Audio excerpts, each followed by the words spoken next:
Okay, let's over a few other stocks here. Here's a picture shot of GoPro.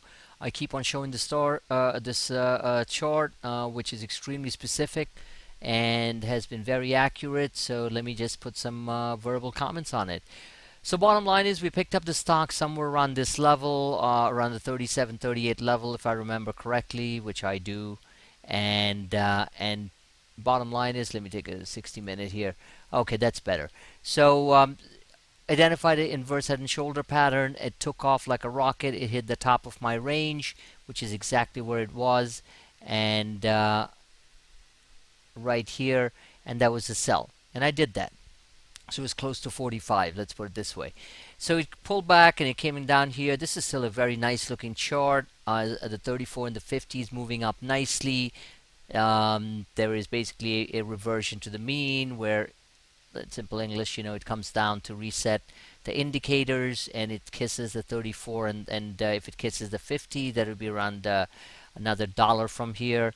And the bottom line is that as long as it continues with this pattern, let me get my drawing tool, then you're going to see this.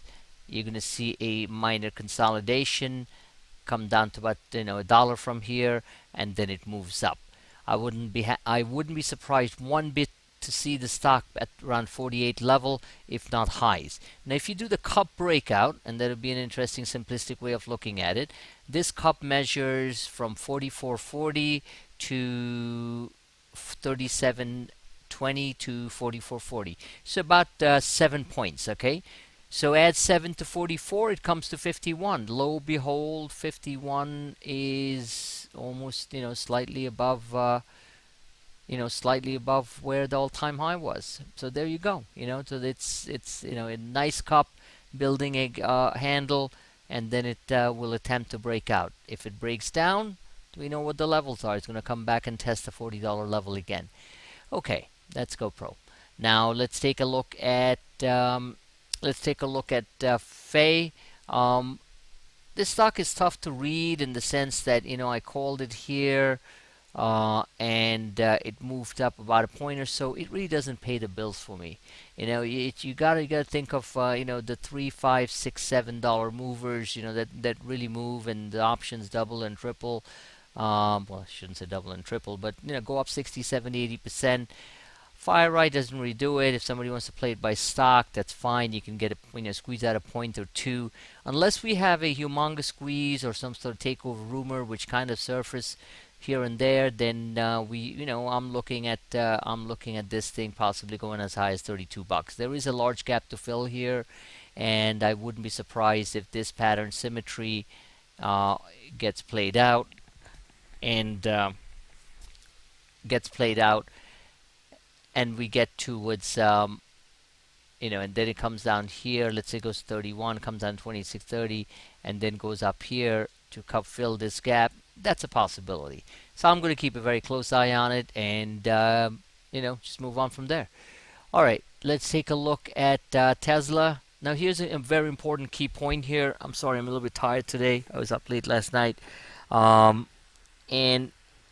is that don't get married to anything. This is a market which is in a topping process here, short-term topping process, and so just trade, take profits when you can. I try to help as much as possible. My intraday real-time alerts and expert guidance all throughout the day should be an invaluable tool for all traders, new and old. And the bottom line is that I do my best. So just use that as a proxy to determine how long you want to stay in a trade and this and that. Let's not get dogmatic about getting married to a trade and say, oh, it's going to be up next week and stuff, because honestly speaking, I have no idea what's going to happen next week. There's, again, I repeat, enough extraneous external factors in play, both globally and domestically, which can influence the market to a large degree, especially at these levels and this time of the year. So let's take a look at CMG. I mentioned this. I talked about this earlier. A very loyal member of the group wanted to, was getting excited about the burrito, and I said, take it easy. The bottom line is simple here. If I look at this chart clean and simple, and I showed this earlier on, this is what I see, and this is my opinion. This has nothing to do with the fact that I love, love for a quick bite, just stopping by Chipotle. So this is what I see. Let me get my drawing tool. Very simplistic. This thing comes down to about 665 to the bottom of this channel, which engages the 34. That's called, it at this point, the standard deviation from the 34 up here is a bit too wide. Let's put it this way. I don't know the exact measure, but maybe a 1-2 standard deviation from the 34. So when these type of things happen, always reverts back to the mean. Just the nature of the beast. It's a mathematical regression. That's just the way it works. So so it's now, if it comes down to a 665 level, it could be a possible short for about 10 points, or at least to the bottom of the channel here. Then we can think about getting it move up. If there is a wide gap to fill here, keep in mind, okay, this gaps do get filled, so I wouldn't be surprised one bit if this stock comes down and tests 616. And you know what, it could happen. And this was the huge cup breakout. Okay, this was the breakout. Let me get all these things out, so I'm going to show you a clean picture. Okay, CMG. All right, so this was the cup, created a nice handle, and then it took off, right? Acceleration phase, which could go higher, mind you. So at this point, this is a level to watch. And again, if it could come down here, and if it does fill the gap, then it's going to test the top of the cup, which is around 616, 620. The lines are a little bit squiggly, so let's call it 620, 623. So this could also very well happen. A little bit extreme, but could happen. In the meantime, I'm looking at around the 665 level to enter the trade on the long side and scalp it. All right, so that's CMG for you. So good stuff here. Let's take a look at Tesla. Tesla's looking pretty good. Okay, I missed this particular part of the trade, but we're doing well on others, so I'm going to start concentrating on Tesla again. I just find it to be somewhat stretched. It's quite news driven, and that kind of bothers me a bit. So anyway, so this is the hourly chart, and honestly speaking, this is pretty nice looking. These are all the drawings that I've shown many times before. We have a large falling wedge. We have broken out. It's building a small flag, and then this flag could very well get towards the 270 level again. Above that, it's going to hit 300, just the way it is, okay? Because then it's going to be 267. Then the size of the cup would be 267, 252. So that's 17 points. 17, add 17 to that. So that's about 284 up here somewhere, where that's what it measures out to. So this is stock, this is, internals are fine, and it's actually a very nice looking, it's a very nice looking chart. So wouldn't be playing around with it at this point. On the short side, I would definitely be looking on the long side in Tesla.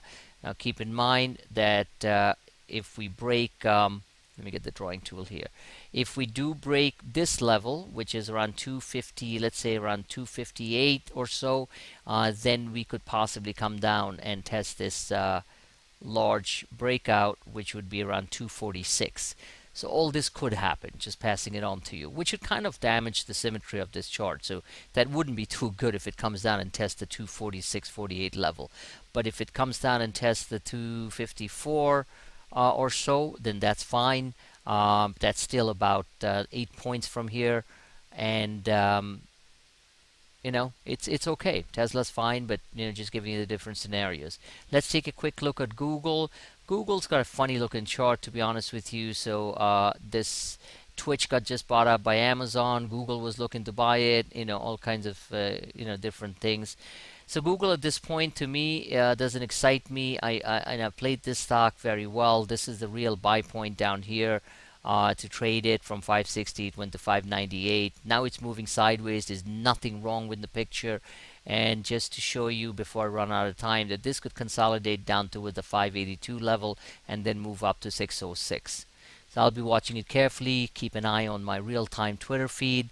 And we could scalp both ways on Google, depending on which way it goes. All right, so that's all for tonight. For all the charts, followed me very closely.